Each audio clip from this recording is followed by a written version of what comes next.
Hey guys, Cassie here. Welcome back to my channel, and today we are doing an original tag called the self-appreciation tag. I wanted to create this tag because I feel like for a lot of us creators and just people in general, for the most part, it's a lot easier for a lot of people to encourage others, and we kind of forget to encourage ourselves. And sometimes when people talk positively about themselves, it's deemed as like arrogance or something, instead of just being celebrated as just being kind to yourself and being confident in your own abilities. So I wanted to make a tag that kind of forces us all a little bit out of our comfort zone to talk about ourselves and our own strengths for a little bit and focus on the positivity and uplifting ourselves instead of just uplifting others and waiting for others to uplift us. There are 8 questions to this tag, so without further ado, let's get into it. Question number 1, what are you best at in relation to your writing life? Now this could be things like writing craft, time management, confidence, marketing, anything like that. I would say that one of the things I am pretty good at when it comes to my writing career is pulling myself back from comparisons. I think I'm pretty good at recognizing when I start to feel like I'm comparing myself to others or thinking like, oh no, I need to be writing more because this person's writing more, or I haven't done this. I think I'm pretty good at recognizing that and stopping myself and kind of taking a step back and reminding myself that I write because I have fun with it. So the second I start to feel like this is a job and a chore and I'm just forcing myself to do something, that's when I kind of realize, wait a second, the whole point of this is to have fun and I'm not having fun right now. Basically, I think I'm good at recognizing what my own goals are and realizing that my goals are not the same as other people's goals, and I don't need to work the same amount or do things the same way that other people do if our goals are not the same. Question number 2, what is your favorite scene in your current work in progress and why are you proud of it? I think my favorite scene so far in my current work in progress is this scene sort of towards the, I guess, a little bit past the midpoint of the novel, where the main guy and girl are playing I Never, and he doesn't drink, so she says that they can just pretend, and they just use their hands and pretend to drink when, you know, you get a question, you know, y'all know how to play I Never, or if you don't, whatever, I'm not gonna explain it. But anyway, I think I'm just proud of that scene because there's a lot of like, it starts out with a lot of cute banter and kind of like flirtation, but then it moves into deeper revelations, and it's kind of the point in the story where the characters start to really go deep. They're both kind of people who hold back their emotions and have a lot of secrets, so this is kind of the point where they start to open up to each other more, and it's really emotional, but in their own way that's kind of still not quite emotional. And I don't know, I just really like it. It's a really cute, romantic bonding moment. There is a bonus accompanied with this question, and that is if you'd like to read us a little piece of your favorite scene in your current work in progress, but I'm not gonna do that because number 1, I just don't want to, and secondly, it is kind of far along in the story, so it's a pretty big moment. I don't really want to give it away yet. Question number 3, what is your favorite thing you've ever written and why? Now this might be the same answer as question number 2 for some of you, or if you're me, it could be totally different. I think at this point, my favorite thing that I've ever written is a scene in my 3rd book that I'm working on right now. It's kind of like on the back burner, but I'm having a lot of fun with it just on my off time, and it's a romance, of course, because everything I write is romance. And there's a scene where it's written from the male perspective, which is something I haven't done a whole lot of, and it's kind of one of those almost kiss scenes, and those are always like my favorite. There's just so much romantic tension and anticipation and it was just so much fun to write, and it all flowed out so naturally, and I don't know, it was just one of those magic moments where everything just was sparkling, and it was a lot of fun to write. There's another bonus with this question if you want to read a snippet of your favorite thing you've ever written, but I, again, am not going to read it because I just don't really like sharing my work with people if it's not published yet. I'm just like afraid of people stealing my stuff, which I know is kind of silly because that rarely ever happens, but still, I just don't want to do it. Question number 4, what is your ultimate dream for your writing future if you could have anything? I think this is a really important question to ask yourself because I feel like in so many things in life, we kind of go along with the status quo and we start to work toward goals that we later realize aren't even our goals. They're just things that other people wanted or that sound like a thing you should want. So you start working really hard towards something and then halfway down the road you realize, I don't even really want that. Like, I know everybody wants that, but I don't. It just doesn't fit for me. So I think it's really important to define what success would look like for you so that you don't start working toward someone else's idea of success. So for me, what my ultimate writing future looks like if I could have anything, number 1 is that I just want people to enjoy my stories. Like, that's pretty simple. That could look like a lot of different things, but I just want people to know my writing and read it and enjoy it. The second thing I would like to see in my writing future would be if writing could be enough of a job, as in make me enough money that I don't have to have a different job. And that's not necessarily even to say that I need to be making money doing writing. If we had, you know, my husband and I have some other plans for the future of how we want to make money and sort of acquire some like passive income. If we had enough of those things set up to where I'm not necessarily making a lot of money writing, but I don't really need to be because we have these other things in place. Basically, I just want to not have to have a second job so that I can spend more time on my writing career. And that includes things like YouTube and all the extra business related side of writing that I hate, but also just more time to actually write. And then the third thing that I just dream about is like being on some kind of talk show or podcast or something. That would be a blast. I don't know, I think a lot of the dreams I have in relation to talk shows are more like acting related because I watch a lot of like interviews with actors and I don't know if those shows would ever even have authors on them, but those are just the things that I daydream about. But aside from that, there are other goals that a lot of people have that I just don't really have. Like, I don't think I really care about or necessarily want to have an agent or publisher.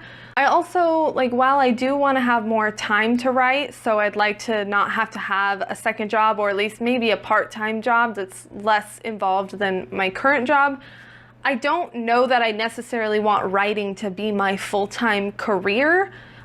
Because to me, a lot of times when I put that kind of pressure on my writing, it takes all the fun out of it, and that's the whole point to me, is to enjoy my life. And this is a thing that gives me joy, and I don't want to turn it into a chore. So those are some things that other people really want, and I think that's great if they want that and they should work toward that. But it's important to recognize yourself, like, do I want that or not? Because I've realized that I don't want that. So I don't need to sit around and, you know, work on my query and sending letters to agents. Sometimes when you are comparing yourself too much, you can start looking at what other people are doing and think you need to do that too. But if it doesn't lead you closer to your goals, then you don't need to worry about it. Question number 5, name a time that you stepped outside of your comfort zone and tell us something that you learned from it. I'm gonna say 2 things, one of which was starting this YouTube channel. That was definitely a huge step outside of my comfort zone, and it's still not 100% something I'm comfortable with always. Like sometimes I feel very awkward and I feel like I'm stumbling over my words or rambling on and on, not getting to the point. I have definitely learned a lot of things through that. I've learned just somewhat intangible things, like I'm just more confident and comfortable talking to a camera. Like this used to be really, really uncomfortable, and especially like looking at the camera instead of at the picture of myself used to be something that was really, I had to like consciously remind myself, look over here, don't look over here. But that's just totally normal now and natural, and I feel a lot more comfortable doing this, and I feel a lot more confident in my ability to do something like this. I've also, through YouTube, learned a lot more about writing craft because I've been, you know, making videos on the subject, and these have always been things that I've kind of just known on my own. Like I've never really done a whole lot of book learning when it comes to writing craft. I just have always kind of been a naturally good writer, so I have definitely learned a lot more actual writing craft through doing YouTube because I had to, because I had to be able to articulate the things that I know in my head, and the best way to do that was to really look into it and say like, okay, I know this thing works, but I don't really understand why. I just have experienced that when I write like that, it sounds good. So I've definitely learned a lot more about writing craft through doing YouTube. Also, I've learned a lot more about technology type stuff, like actually filming videos. I learned how to edit videos, which is something I never thought I would learn how to do. I'm very like kind of technologically challenged in some ways. I get really frustrated with technology when I don't understand how it works. And editing videos seemed really, really intimidating, and as soon as I just took the time to actually learn it, I realized that it was actually a lot more simple than I thought, and I was capable of a lot more than I thought I was, and I'm still learning those things, which is awesome. Another thing I want to mention going outside my comfort zone was participating in NaNoWriMo this last year. That was a whole lot of fun, and I learned so much from that. Like I did vlogs through the whole experience, so you can go back and watch those if you want to see all the things that I learned. But the main thing I think that I learned that was really important to me was just realizing how much I'm capable of, because I never in a million years would have thought that I could write 50,000 words in a month. And it honestly wasn't even that hard. I mean, it's definitely not something I could do like every month, because there are a lot of other things in my everyday life that I kind of put on hold till the end of NaNoWriMo. But it is something that I'm definitely capable of doing if I needed to, and that is really, really empowering to know, especially if I were ever to get an agent or a publisher, which I don't really think I'm going to, but if I ever did, that is something that was intimidating to me, was the idea of having an agent or a publisher making deadlines for you and saying you need to finish by this date, and I just didn't think that I could force the creative process like that.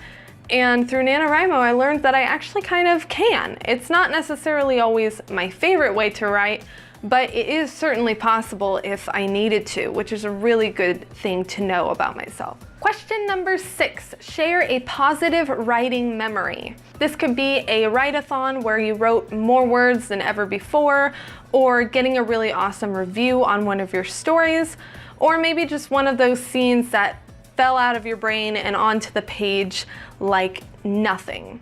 I would say that some of my favorite writing memories looking back, I mean, there are definitely tons of days that I can look back and just remember the feeling of those scenes or chapters or days where I'm just like writing like the wind and it's all flowing perfectly. Those are great writing memories, but it's kind of hard to like point back to a specific one. But something I really do love to remember and write down so I don't forget is all of the little bits of positive feedback I get from family and friends that feels really genuine and authentic. Sometimes it's hard for me to accept like compliments on my writing, especially if they're somewhat solicited. Like if I know someone's reading my book and I'm like, oh, what do you think, or whatever, then it's like whatever nice thing they are about to say, it kind of feels like, well, are you just saying that because I just asked you and put you on the spot? But the kinds of positive feedback that I absolutely love is just little things from family and friends that feel so genuine. Like I know they didn't have to say that, and it just came from a very like emotional place. Some examples are, recently my best friend told me, she was asking me how working on my sequel was going, and we were talking about that, and she told me that she keeps thinking about my first book, and when she thinks of the story, she always asks herself, oh, what movie was that? I really want to watch that again. And then she remembers that it was my book. And that was just really cool to think that someone, like the story I wrote, stuck in someone's mind enough for them to be just remembering it on random days and thinking, oh, I really want to like experience that story again. Another positive writing memory that happened recently was I went to Disneyland with my mom and sister, and I brought with me the first chapter of my current work in progress to kind of give them a little taste of what I'm working on. And the first little bit, I was really excited to see what they would think of it, because it's a bit of a like bait and switch moment, and they stopped me while I was reading it to tell me like how excited they were about this moment that was happening in the story, and that they were like, oh! And then when the switch moment happened and they realized that that was not quite real, they like audibly groaned like, ah, I hate you for doing that to me. And that was just a cool moment to see someone's like immediate emotional response to what I was writing, and to have it be exactly what I intended the emotional response to be in that moment. Question number 7, if you have a finished product out already, read us one of your favorite reviews. Or if you don't have a finished product out already, but you have maybe beta readers or some other people who have read your story or a little bit of it and said something nice about it, you can share one of those as well. So I have to read this from my computer because it's a pretty long review, which is part of why I liked it. It was so like in depth into why he liked the story, and not just saying like, oh, I liked this, it was good. So this is from one of my friends. His name is Stein, and I'm not even going to attempt to say his last name because I will butcher it. But he gave my book, Keep No Record, 4 stars on Goodreads, and this is what he said. I really liked this book. I found the dialogues natural and well written. I liked the way the characters do stuff at the same time as they talked. It didn't make it too static as some books can be. It feels like stuff is happening at the same time as they are talking. I also liked the no-nonsense writing, as some stuff happened pretty quickly compared to most books where it's more slow-paced. The author pushed her way through and made it a part of her writing style. At the same time, I wish that some of the story bits had been a little more slow-paced. I would also have liked to see more of the other characters.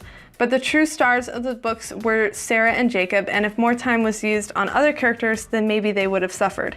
This is another aspect of this review that I really like, is that he also pointed out some of the things that he didn't like as much, which makes me appreciate the positives more, because sometimes when people write positive reviews and it's just all so glowing, like, I know my writing isn't perfect, and I know this was my debut novel and there are some flaws, so sometimes that kind of feels a little fake, but this feels very genuine, so I'm happy to hear the criticism. I've gotten that specific criticism before, that you know, that you wish you'd heard more from other characters and that it was pretty fast-paced. I am a pretty fast-paced writer, that's my style, but I know it's not for everybody.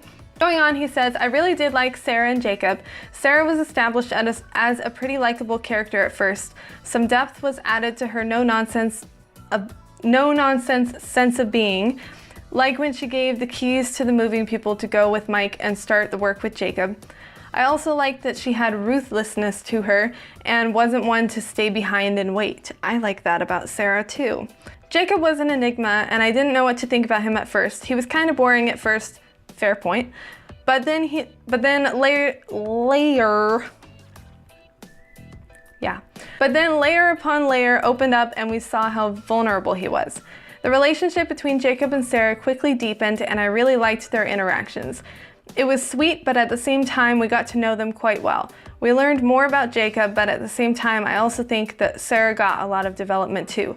I really liked this book and would recommend it to everyone here. So thank you to Stein for that awesome review. Like I said, I just really liked that it was very in-depth. It provided some really specific examples of what he liked and what he didn't like, which is what I like to see in a review, especially of my own work, because like I said, it's always hard for me to accept compliments if they're not specific, because I just feel like it's so easy to tell someone like, oh, your book was great, I loved it, even if you didn't really love it that much. But it's not as easy to go in depth about specifics that you enjoyed if you're lying, unless you're just like a liar.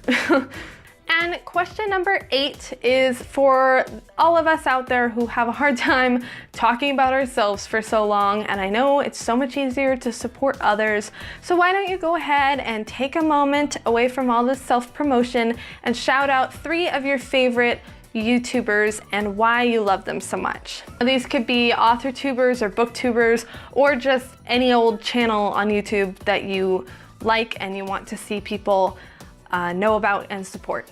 So number 1, I'm going to shout out Sarah Scharnweber, who is an AuthorTuber, and she was one of the first people I really connected to on like a personal level on AuthorTube, and I joined one of her live streams very early on in my AuthorTube career, and we just clicked and hit it off really well, and I really like her little group she has on her live streams every Friday at 7 p.m. Central, I believe. It's 5 p.m. here Pacific time, so check it out.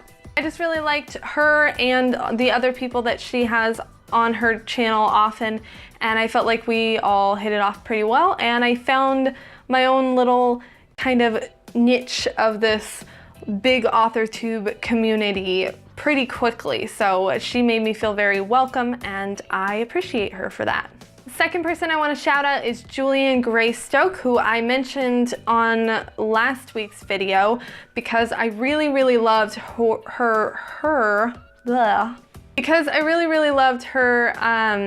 Savior's Champion read-along videos, and I just love all her videos, honestly. She has an awesome personality, and I really like especially her book reviews. She goes really in depth, and she's not afraid to dish out critique, but in a helpful way, not just being mean or whatever. And yeah, I feel like I trust and agree with her assessment of stories most of the time, so I definitely look to her channel for like book recommendations and just also writing advice. She does a lot of writing videos, writing craft related, advice kind of stuff, and I really like her channel, so you should check her out. I'll put all these people's links down below. And the third person I want to shout out is The Authentic Observer. She is an awesome booktuber. She doesn't post things very often, but when she does, it's like gold. She did a video a while back about the kind of, I forget what it's called, but kind of like the war on femininity in fiction, and how women are, a lot of times in order to make women seem strong, writers, whether it's like writers of movies or shows or books, they just make the women more like men and make them like badass warriors, and that equals strength. And she just talked a lot about how kind of disappointing that is, that like in order to make a woman seem strong, you have to strip away all of her femininity, and that just kind of furthers the idea that femininity is weakness, and that's not true. Women are awesome for their feminine ways also, and they have a lot of gifts, just as men have gifts that women don't have or aren't usually as good at. Women have gifts that men aren't usually as good at, and that's really awesome, and that's strength in its own way as well. And it is just a fantastic video. I will link that in the description below too. I've watched it like 2 or 3 times already, and it just like always gets me so hyped up to write some really strong but still feminine characters in my own stories. All right, so that is it for this tag. I hope y'all enjoyed it, and if you decide to do it, please tag me in it and let me know so I can check it out. I'm going to be tagging a lot of people here, so listen up. A lot of people on Facebook responded and said they wanted to do this tag, so I'm gonna tag everybody, and I gotta read off the names because there were quite a few. So we've got Amy Tasukada, Catherine Francis, Sheila King over at One Pretty Little Box, A.S. Howell, Rebecca Rodriguez, Kaylee White, and Jacqueline Kirk. All of you guys are tagged, so please let me know in the comments below when you do the video so I can watch it, and all of the rest of you out there are tagged as well. If you want to do this video, go for it. That is it for the tag. However, I do have a few little channel updates for anybody who's like a regular subscriber and wants to hear all that boring stuff. So if that's all you came here for was the tag, then I'll see y'all next time, and I hope you have a great day. Okay, now for all you boring people out there. So recently I made a video saying kind of all the stuff I was gonna be doing on my channel coming up, and all of that has changed, which is why I don't usually tell you guys everything I'm gonna do, because then when I don't do it, I have to tell you that I'm not gonna do it. But I'm not gonna do it, so there we go. Basically, I started looking through some of the ideas I had, especially with the like reverse engineering outlines. And I just did last week my Hunger Games video using the Save the Cat method, and that video worked out so great, and it was so much fun, and really just, I felt like a really good comprehensive view of that outlining method. But as I was looking into the other methods, I found that a lot of them were either not really specific enough to do a video on, like they were kind of more intangible ideas that weren't gonna really lend itself to a structured video. Either that, or they were ideas that were gonna take like hours and hours and hours to complete, like writing entire pages about the plot, like summaries of books, and I just did not want to do that, to be honest. Maybe if this was like my job and I could just spend tons of time on that, then that might be an idea, but it just didn't seem worth the time I would be putting into it for the end result. So I decided that series isn't really going to work out very well. I also decided recently that I think for right now, I'm going to have to cut back to 1 video a week, because things just have just been really busy lately, and I used to do 2 videos a week pretty easy, but they also were really short videos, and they weren't necessarily as like in depth of content as I'm wanting to do now. So hopefully I'm gonna be making less videos, but they'll be better than my other ones, if that makes sense. So that's what you have to look forward to from me at this point. But if any of that changes, it's whatever. It might change, who knows? I'm probably not gonna make another one of these videos telling you about the changes, but just stick around and see what happens. All right, so that is all I have to say. Thank you guys for watching this video. Give it a thumbs up if you liked it. Please share the tag around the community so we can all hear from each other. I actually am really interested to hear a lot of your guys' answers to these questions. Sometimes tags, I feel like I'm not as interested to hear other people's answers. I'm more like, oh, what would I say to that question? But this one, I like really actually do want to know what you guys have to say. So that is all, and I'll see you next time, and have a great day. Bye.